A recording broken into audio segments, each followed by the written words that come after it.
Welcome to the Stourhead estate in Wiltshire, ancestral home of the Hoare family many centuries ago.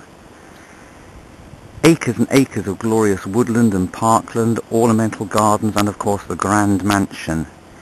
Here at the start of the walk is just one of the many ornamental ponds set amongst the pasture land bordering the grand house. The whole estate is carefully managed and cared for by the National Trust, and as you can see, this results in a glorious stretch of landscape.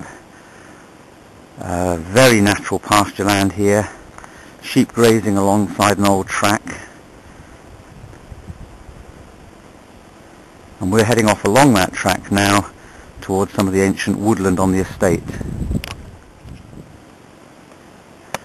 The whole estate is owned and managed by the National Trust, and as you would expect of such illustrious landowners, it's farmed and tended in traditional ways. Here we have traditional sheep grazing on traditional grassland which has not been subjected to chemical fertilizers or ploughs or pesticides. It's natural sheep grazing as has taken place for centuries and centuries in this corner of Wiltshire over.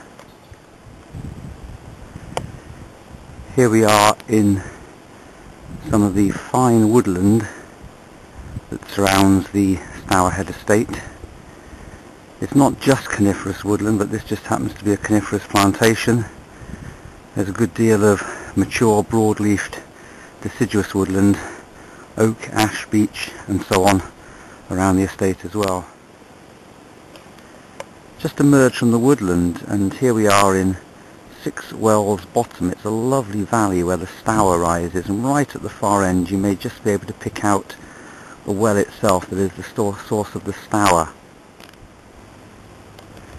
And here we have the centrepiece of the Stourhead estate, Stourhead House.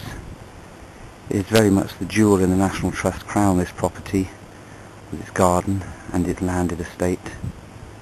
Built way back in the 1700s, fashioned and designed, I believe, in the Palladian style, if my architectural knowledge is correct. It really is a fine piece of architectural heritage. Sweeping driveway leads up to Stourhead House, a fine Palladian mansion, the centrepiece of the National Trust estate here in Wiltshire. Very much the jewel in the National Trust crown, this property.